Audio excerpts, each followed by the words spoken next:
Hello, this is Grace Wanura for HorsePro, the channel dedicated to empowering the amateur horse enthusiast and supporting the budding professional. Today, on our exciting interview series from Wellington, Florida, we have Dana Hart-Callanan of Hart Farm.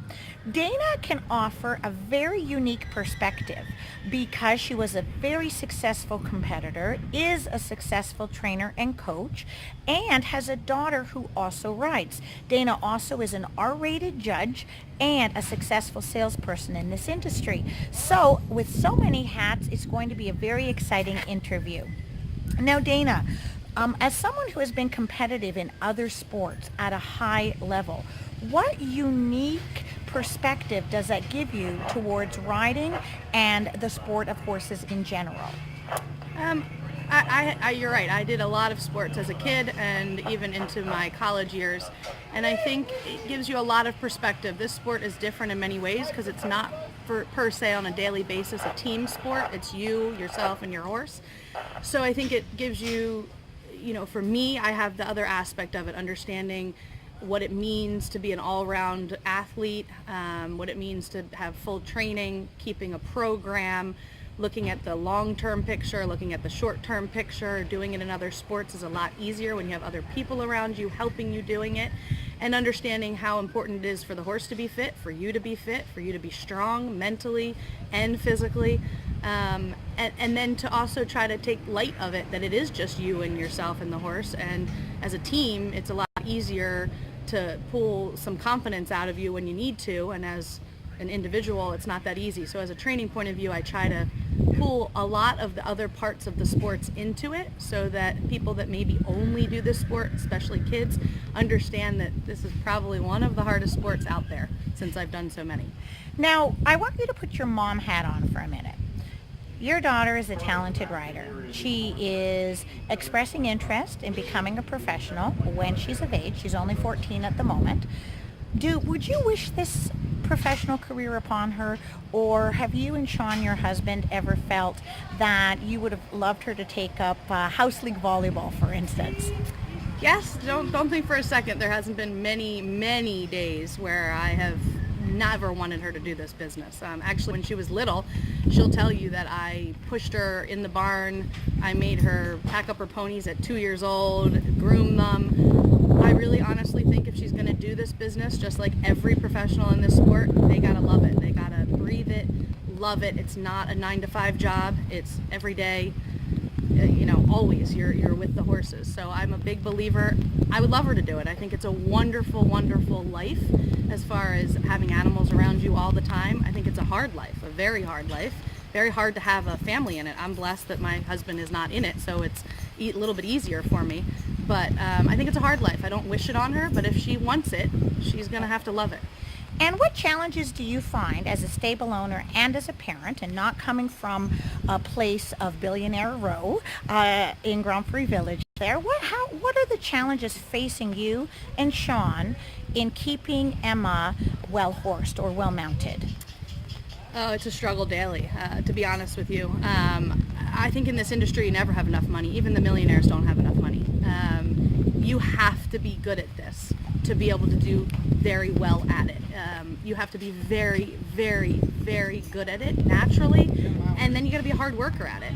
So I think it's a struggle daily financially for anybody, more so probably for trainers, because we don't make what some people can make in this world.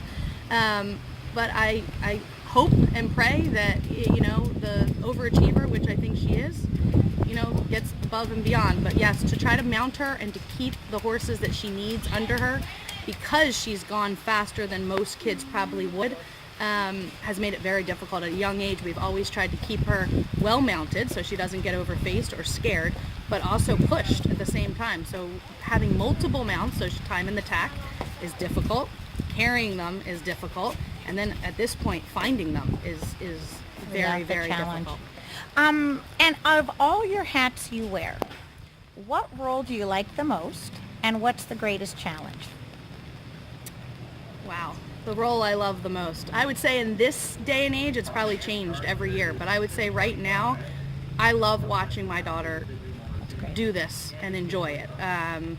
The hat of being a mom is a difficult one for sure in this industry, but it's probably the greatest pleasure. Seeing her, be on the different teams, having trainers come up saying how wonderful she is. It's a good hat to wear. It's a very difficult hat to wear, but it's a good one. And from the judge's role, or from the judge's hat, where do you see this sport going in 10 years' time? That is a great question. I ponder that all the time. I think when I grew up in this sport, it was a lot different. I'm scared of where the sport is going, to tell you the truth. I feel that the money has taken over. I feel that the lack of horsemanship has taken over. And I fear for these horses that if more people don't realize that it matters when you're back in the stable, it matters what your horses feel, what they think, what the individuals mentally feel and think. I think this sport is going down a path that is not capable of handling. Football, there's no animals involved. Race cars, there's no animals involved. You can get all the sponsors in the world and you can have all the backing in the world, but the animals are not involved. So if this sport takes the path that what it looks like it's going to do is the path of football, motorsports, these big paths with these big sponsors and people backing with a lot of money, it's going to be a devastating day. You're going to have less capable riders, less capable horse people, and more horses with their lifespans getting shortened. And do you think that this is in the last 10 years this has taken place? So are we looking at a 20-year span? Do you think it started 15 years ago? Do you think horse sport has become more of a leisure activity and less of a sport? Yes, for sure. I think it's been probably, I would say for a hard 5 years, probably pushing on 10. But yes, I think this sport has become a hobby for a lot of people, which is okay. It's all right. But again, then you have to prioritize. Is it a hobby? Is it something that you really want to do passionately and for a long time? And again, at all different stages, the horses are the ones taking the brunt of it. So you got to figure out which of those horses can be hobby horses, which of those horses want to be high-end competitors. You got to think about both angles, horses and people. It's not just one in this sport. So I do think it's probably hardcore for 5 years. 10 years started it. How long it's going to take to turn it back around, that nobody knows. It depends on how many people end up having one horse and getting to one good competition, and that's the last time the horse competes. Look at our big Olympians. They were 5-time Olympians. You can go back in history. Is it going to happen over and over again? We'll see. And where do you see yourself in 10 years? Where do you see Hart Farm? Oh. Where do you see yourself still in the industry, being a passionate trainer and coach and salesperson? Or do you see yourself enjoying being on the sidelines as Emma's greatest supporter and fan? That's a good question. I see myself always with horses. I can't imagine not having horses. I have fiddled in the last actually 3 years with lowering how much I train and pushing myself more as a mother than getting my big R so that I can open that door a little bit more and see all sides of it, doing a little bit more sales. And now I'm back kind of training a little bit more. I think it's a happy medium, trying to find your niche and trying to find yourself being happy and being able to take care of the horses the way you want with the customers that are coming your way.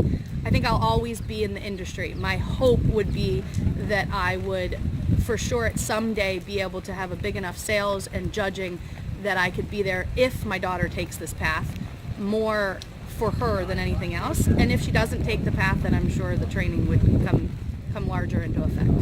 And again, this is Grace Winura speaking with Dana Hart-Callanan, very frankly today, from someone who wears every hat in this industry. For any more information on Hart Farm, there will be a link to Dana's website in the description for anyone out there who's interested in Dana as an art judge, a trainer, or a salesman. Also, anyone who would like to look up Dana's daughter, Emma Callanan, it will be there as well. And if you really found value in today's interview, please hit the like button and the subscribe button. Coming to you from a slightly overcast Wellington, again, HorsePro.